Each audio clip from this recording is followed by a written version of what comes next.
अस्सलाम वालेकुम दोस्तों। दास्तान शनासी के सिलसिले की दूसरा वीडियो लेक्चर मैं आज रिकॉर्ड करा रहा हूँ। आज का मौजूद हमारा है दास्तान बतौर सिंफ। उर्दू दास्तान के हवाले से हमारे यहाँ जो मबाहिस मिलते हैं उनमें सबसे बड़ा मसला दास्तान की पहचान का है, बतौर सिंफ इसकी तारीफ़ का है। आगे बढ़ने से पहले ये ज़रूरी मालूम होता है कि हम सिंफ के तौर पर दास्तान की वजाहत कर लें या हमारे जहनों में इसका एक तसव्वुर वाज़ेह हो जाए। पहली किस्त में दास्तान का अमूमी तसव्वुर पेश किया गया था, आज बतौर सिंफ है।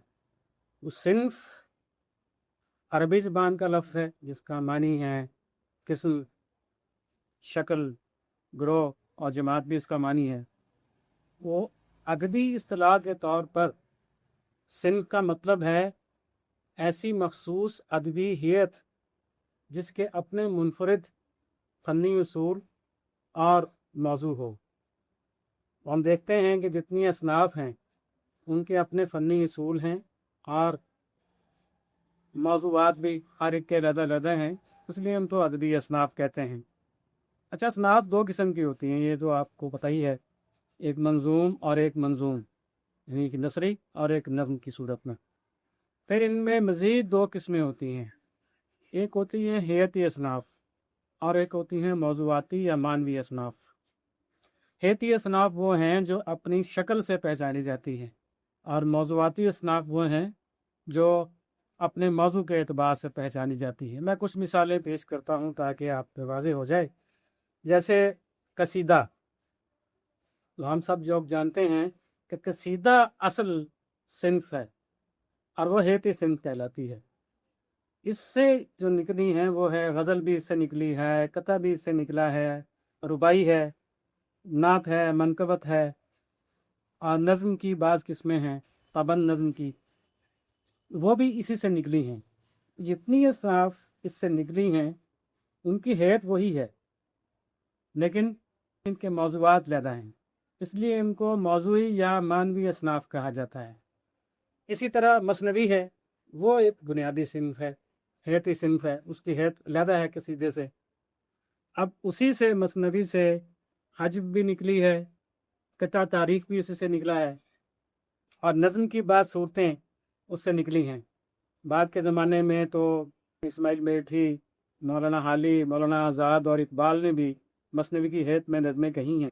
फिर एक मुखम्मस या मुसद्दस, मुखम्मस एक हैत है, उससे कितनी मानवी और मौज़ूआती सनाफ़ निकली। मरसिया निकला, तज़मीन निकली। वज़ीर अकबर आबादी ने अपने कुछ मशहूर नज़में आदमी नामा वगैरह और कुछ और वो मुखम्मस और मुसद्दस की हैत में कही हैं। अच्छा, नसर में बड़ी दिलचस्प सूरत हाल है इसनाफ़ के हवाले से। नज़्म में आसानी ये है कि इसकी मुख्तलिफ़ शक्लों का, हैतों का पता चल जाता है, नसर में पता नहीं चलता। तो नसर में असल में मौज़ूआत की मोटी मोटी तकसीम से इसकी हैत मालूम की जा सकती है। मसलन मैंने ये किसी किताब में मुझे नहीं मिला, लेकिन मैंने ख़ुद इसकी हैती असनाफ़ और मौज़ूआती असनाफ़ को अलहदा किया है, सिर्फ आपके मालूमात और तवज्जो के लिए। मसलन एक है सरगुज़श्त या याददाश्त निगारी, ये हम एक इसको हैती सिंफ ले लेते हैं और इसकी मुख्तलिफ़ सूरतें देखें, आप बीती, खुद नविश्त, खाका निगारी, सफ़रनामा, रिपोर्टाज, रोज़नामचा, ये सारी सरगुज़श्त भी हैं और याददाश्त निगारी भी हैं। इसके बाद मज़मून है, इसको आप हैत सफ़र कर लें तो इससे कितनी चीज़ें निकली हैं, तनकीद है, तहकीक है, इंशाइया है, कालम है, हत्ता कि तंज़ो मिज़ा भी इसमें शामिल हो जाती है, इदारिया है, पेश लफ्ज़ है, दिबाचा है। ये सब मानवी या मौज़ूआती असनाफ़ हैं। फिर फ़हरिस्त साज़ी, तो अगर हम एक बुनियादी या हैती सिंफ तसव्वुर कर लें, वो इसमें देखें लगात, फ़रहांग, किताबियात, फ़हारिस मखतूतात, कामुसल कुतब वगैरह, कितनी चीज़ें इसमें आ जाती हैं। इन्हीं मिसालों पर इक्तफ़ा करता हूँ। वाज़ेह ये करना है कि सिंफ की तारीफ़ क्या है और उसकी शक्ल क्या है, क्योंकि आगे हम दास्तान पे चलते हैं कि बतौर सिंफ दास्तान का आगाज़ कैसे हुआ। اس کی تعریف تو بہت بعد میں متعین ہوتی ہے، وہ آپ میں تفصیل میں جاؤں گا تو آپ کے علم میں ہوگا۔ بڑی دلچسپ چیزیں ہیں جو آگے آپ کو سننے کو ملیں گی۔ کہانی کے بارے میں ہم بیان کر چکے ہیں اس سے پہلے پچھلی قسط میں۔ تو کہانی شروع میں زبانی تھی، زبانی بیانیہ، کہانی کا تعلق اس سے تھا۔ وہ بعد میں جب لکھنا شروع کیا، لکھنے کا آغاز کیا، پھر آہستہ آہستہ اس نے اپنے تجربات، مشاہدات، احساسات اور خیالات کو منظم صورت میں لکھ کر پیش کرنے کی کوشش کی، اور اس کے دل میں خواہش پیدا ہوئی کہ میرے خیالات و احساسات صرف میرے متکلمین تک نہ پہنچیں بلکہ ان لوگوں تک بھی پہنچیں جو میرے قریب نہیں ہیں، اور وہ پڑھ کر میرے خیالات و احساسات اور مشاہدات سے مستفید ہوں۔ تو لکھنے کا آغاز ہو گیا تو ادب وجود میں آ گیا، تو ادبی اصناف متشکل ہونا شروع ہوئیں۔ جب مزید آگے بڑھے تو لکھنے والے کو محسوس ہوا صرف ایک صنف میرے خیالات کے اظہار کے لیے ناکافی ہے، میں چاہتا ہوں کہ کسی اور طریقے سے بھی اپنے خیالات کا اظہار کروں۔ تو پھر مختلف اصناف وجود میں آنا شروع ہوئی۔ یہ تو ہوئی اصناف ادب کی مختصر تاریخ۔ میں یہاں پھر تفصیلات کو چھوڑ رہا ہوں کہ ہمارا موضوع نہیں ہے۔ تو کہانی سے ترقی کرتے جب قصہ اور پھر داستان کے درمیان آنے کی کچھ منزلیں ہیں، ان منزلوں کو دیکھنے کے لیے ہم اردو کی مختلف قدیم افسانوی اصناف کو ایک نظر دیکھ لیتے ہیں، کیونکہ یہی اس کی منازل ترقی ہیں، اور منزل بے منزل ترقی کرتے ہوئے کہانی داستان تک پہنچی ہے۔ تھوڑی سی تفصیل اس لیے ذہنہ ضروری ہے کہ کتابوں میں آپ کو یہ تفصیل اصناف ادب کی کتابوں میں اور قصہ کہانیوں پر، داستانوں پر جو کتابیں لکھی گئی ہیں ان میں تفصیل کے ساتھ یا علیحدہ کر کے آپ کو یہ تفصیلات نہیں ملیں گی۔ تو پہلی منزل کہانی ہے۔ کہانی کی مثالیں ہمارے ہاں اردو میں بہت مشہور ہے۔ انشاءاللہ خواہ انشاء کی کہانی رانی کیت کی اور کمر ادب بھان کی، کوئی سیدھی سیدھی کہانی ہے، صاف کہانی، کوئی نافع الفکرت ناصر نہیں ہے، اس میں کوئی رمز یا مجاز کا فرمائی نہیں ہے، سیدھی کہانی ہے۔ بیلی بٹیاری ایک کہانی ہے، سادہ سی کہانی، عام سی کہانی ہے۔ کہانی سے لوگ کہاں، پہلے لوگ کہانیوں کی کہانی، تو میں نے لوگ کہانی کو چھوڑ دیا ہے، یہ ادبی صنف میں نہیں آتی، یہ زبانی بیانیے میں آتی ہے۔ دوسرے نمبر پہ کہانی سے ترقی کرتے ہوئے چیز آتی ہے وہ ہے نقل۔ نقل چھوٹی سی کہانی ہوتی ہے جس میں کوئی اخلاقی نقطہ بھی ہو جاتا ہے، لیکن یہ ہوتی چھوٹی ہے، سادہ سی کہانی ہوتی ہے، چھوٹی بھی ہوتی ہے اور بہت طویل نہیں ہوتی۔ اس کے بارے میں تعریف میں یہ کہا گیا ہے کہ روایتی لطیفے اور عوامی کہانیاں اور تنظیم اور مزاحیہ مختصر کہانیاں، عام طور پر لطائف کو نقلیں بھی کہا جاتا ہے۔ وہ آپ سمجھیں جتنا ایک لطیفہ ہوتا ہے یہ نقل بھی اتنی ہوتی ہے۔ تو کہانی کی مختصر ترین صورت ہم نقل کو کہہ سکتے ہیں۔ اردو میں جیسے فورٹ ولیم کالج میں نقلیات کتاب مرتب ہوئی اور شائع ہوئی، اور گلکرسٹ صاحب کا نام بھی اس پہ ملتا ہے۔ پھر نقلیات لقمانی بھی وہیں مرتب ہوئی، اور وہ نقلیات سے علیحدہ تھی۔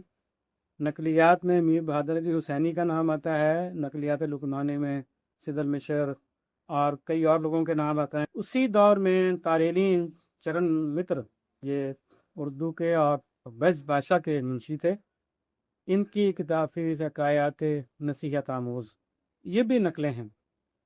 تو حکایات لقمان، اس میں بھی زیادہ تر نقلیں ہیں، کچھ حکایات ہیں لیکن کچھ نقلیں بھی ہیں۔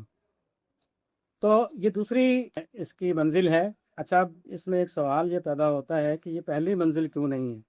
ترقی یافتہ صورت نہیں ہے بلکہ نقل ترقی یافتہ صورت ہے۔ اگر آپ غور کریں تو مختصر کرنے کا فن وہ کچھ عرصہ گزرنے کے بعد آتا ہے۔ ایسا نہیں ہوتا ہے کہ فوراً انسان نے کہانی کو بہت مختصر انداز میں کہنا شروع کر دیا ہو۔ جب اس کو باقاعدہ فن کے طور پر انسان نے برتنا شروع کیا تو پھر یہ احساس پیدا ہوا کہ اس میں اختصار بھی ہونا چاہیے اور طوالت بھی ہونی چاہیے۔ طوالت کہاں ہونی چاہیے، اختصار کہاں ہونا چاہیے، یہ بات کی منزل ہے۔ اچھا، اس کے بعد حکایت کا نمبر آتا ہے۔ حکایت عام طور پر جانوروں، پرندوں کی कहानियों को कहते हैं। उनमें परिंदे बोलते चालते हैं, अखलाकी दर्स देते हैं और इंसानों की तरह के अफ़ाल अंजाम देते हैं। रवानी कहानियाँ भी इन्हें कहा जाता है। इनके बहुत मशहूर ये मजमूआ है कायद लुकमान, तो बहुत पुरानी है। वो पंचतंत्र जो कलीला दिमना के नाम से बाद में अरब में मशहूर हुई और फिर वहाँ से फ़ारसी में अनवार सुहैली और फिर उर्दू में इसका मुतअद्दिद तर्जुमे हुए। खजर अफरोज़ भी इसका तर्जुमा है, बुस्तान हिकमत भी इसका तर्जुमा है। इसके अलावा और कई मजमूए उर्दू में फ़ारसी में मिलते हैं जो हकायात पर मुश्तमिल हैं। तो हकायात काफ़ी मकबूल और मारूफ रही हैं दुनिया भर के अदब में। अच्छा जी, मैं वादे कर दूं कि ये तरतीब जो मैं बयान कर रहा हूँ वो किसी के पास से अक्स नहीं की है। इसी तरतीब को ये मैंने खुद बनाई है। इन असनाफ की शरियात और फ़नी उसूलों को सामने रख कर और ये मुतालिया करने के बाद कि इनका इर्तिका किस सूरत में कब हुआ होगा। चुनांचे हकायत के बाद हम किस्से की तरफ आते हैं। ये मेरे ख्याल में ये अगली मंजिल है हकायत के बाद। ये किस्से में ज़्यादा तफसीलात ज़्यादा होती हैं और फिर माफ़ाकुल फ़ितरत अनासिर इसमें आ जाते हैं। ये कहा जाता है कि माफ़ाकुल फ़ितरत अनासिर से जिन, जादू, परी और बोलने वाले अशिया और जानवर, इस तरह की सब चीज़ें जो हमारी अक्ल से मुहावरा हैं, ये शुरू से ही कहानी में मौजूद हैं। शुरू से का मतलब ये नहीं है कि कहानी का आगाज़ इससे हुआ। जो मैंने इससे पहले 2-3 मंजिलें बयान की हैं, इनसे गुज़र कर कहानी, तहरीरी कहानी, ये किस्से की मंजिल तक पहुँची। इसमें माफ़ाकुल फ़ितरत नासिर शामिल हुआ है। दुनिया भर के अफसानवी अदब में हर चीज़ को किस्सा कह दिया जाता था, दास्तान भी कह दिया जाता था। किस्से में माफ़ाकुल फ़ितरत अनासिर होते हैं जो इसकी बड़ी पहचान है, बाकी कहानी वही होती है। चुनांचे कदीम से लेकर जदीद तक वो यही है कि माफ़ाकुल फ़ितरत अनासिर की काफरमाई कहानी में आ जाए वो किस्सा कहलाता है। इसके बाद हम देखते हैं अगली है तमसील। तमसील यकीनी तौर पर किस्से के बाद वजूद में आती है। किस्सा मौजूद है तो किस्से के अनासिर तमसील में मौजूद होते हैं। तमसील का मतलब ये है कि गैर जानदार अशिया या एहसासात और ख़यालात, उनको किरदार बनाकर जो कहानी लिखी जाती है वो तमसील कहलाती है। अच्छा, इसकी एक और सूरत भी है, वो पैरेबल कहलाती है। ये एलेजरी है। हाँ, तमसील को रेजरी कहते हैं। पैरेबल भी इसी तरह की है लेकिन वो थोड़ी सी मुख्तलिफ है कहानी, वो भी तमसील में ही इसको शुमार किया जाता है। और इन दोनों को मिलाकर उर्दू में तमसील का मानी मुतय्यन किए गए हैं। पैरेबल का इसमें मानी आ जाता है कि जिसके बैन सतूर एक और मानवी सतह चलती जा रही है। जैसे हमारे यहाँ सब रस है, वो तमसील है, उसमें किरदार यही है, मुजर्रद सिफ़ात हैं, लेकिन उसकी कहानी के बैन सतूर एक सबक की रौ चलती जा रही है। इसी तरह से रजब अली बेग सरूर ने शगुफ़ा मोहब्बत लिखी, वो भी एक तमसील है और उसका भी यही अंदाज़ है। तो उर्दू में एलेजरी और पैराबल को मिलाकर तमसील के मानों में दोनों की खसूसियात इसमें शामिल की गई हैं। इसके बाद जो आता है वो है अस्तूर यानी मिथ। अब ये बहुत पुरानी चीज़ है। मिस्र, नैनवा, बाबिल, फिर यूनान, ये इसके बड़े मराकज़ हैं। तो अस्तूर क्या है? अस्तूर है ऐसा मकबूल लेकिन गलत तसव्वुर जो गैर हकीकी होता है लेकिन उसे हकीकत मान लिया जाता है। अब ये बड़ी एक अजीब बात है कि अस्तूर को मजहबी खाने में रखा गया है और इन्हें मजहबी चीज़ ही तसव्वुर किया गया है, क्योंकि कदीम ज़माने में जो अस्तूर के 4 बड़े मराकज़ थे वहाँ ये इन मजहबी तसव्वुरात से वाबस्ता थे। इसके अलावा 5वां बड़ा मरकज़ वो हिंदुस्तान है। तो हिंदुस्तान में भी इसका वाबस्तगी मज़हब के साथ थी और हिंदू मज़हब के देवी देवता हैं वही अस्तूर की शक्ल में पेश किए गए। हिंदू सनमियात पे बड़ी मशहूर किताब है इब्न हनीफ साहब की, वो देखी जा सकती है इससे।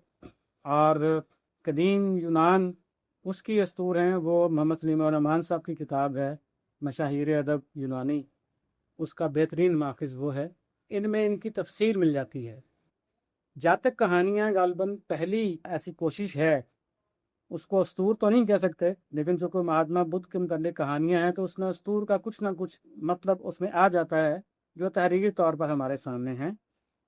تو اس کے بعد استور کو جب داستانوں میں شامل کیا گیا تو پھر یہ ایک ادبی صنف کے طور پر ظہور میں آتی ہیں۔ تو آج سے 100 سال پہلے تک استور کو باقاعدہ ایک صنف کے طور پر برتا گیا اور بیان کیا گیا، خاص طور پہ انگریزی میں اور مغربی زبانوں میں، اور پھر اس پہ کتابیں بھی لکھی گئیں، بے شمار کتابیں وجود میں آئیں۔ تو میرا اپنا یہ خیال ہے کہ اردو میں اتنا کچھ اس پہ لکھا جا چکا ہے کہ ہم استور کو ایک باقاعدہ ادبی صنف کے طور پر ہمیں قبول کرنا چاہیے اور اس کا ذکر کرنا چاہیے۔ اس میں وہ مذہبی تصورات، وہ مذہبی روایات اور شخصیات جن کی تاریخی حیثیت ہمارے سامنے واضح نہیں ہے، لیکن وہ مذہبی روایات اور شخصیات کے طور پر مشہور ہیں، تو ان کو اس لیے استور کہا جاتا ہے۔ اس کے بعد جو اسی سے ملتی جلتی ایک صنف ہے وہ ہے لیجنڈ۔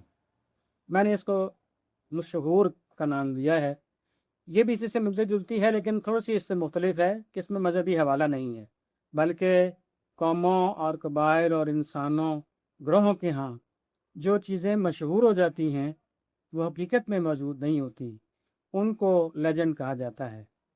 میں ایک دو مثالیں یہاں آپ کو بیان کر دیتا ہوں۔ ہمارے ہاں جیسے خواجہ خضر ہیں، خضر علیہ السلام، ان کے بارے میں تصورات مشہور ہیں۔ اچھا، اس کے علاوہ ہماری عشقیہ داستانیں ہیں، ہیر رانجھا ہے، لیلا مجنوں ہے، سسی پنو ہے، سونی مہیوال ہے، شیری فرہاد ہے، تو یہ سب لیجنڈ ہیں، یہ لوک داستانیں ہیں، یہ لیجنڈ ہیں۔ ان کے بارے میں کوئی تصور ہمارے ہاں واضح نہیں ہے، تو تاریخی شواہد ہمارے پاس موجود نہیں ہیں، لیکن یہ اس قدر مشہور ہو چکی ہیں کہ مشہور روایتوں میں ان کی کہانیوں میں جو چیزیں موجود ہیں ان کو تاریخی سمجھا جاتا ہے۔ اس کی ایک بہترین مثال فارسی میں جو ہے وہ شاہ نامہ ہے۔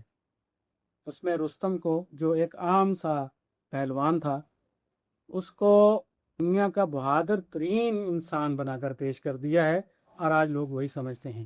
داستان امیر حمزہ کا کردار کسی لیجنڈ سے جا ملتا ہے۔ تو یہ آخری 3 اصناف ہیں: قصہ، استور اور مشہور یعنی لیجنڈ۔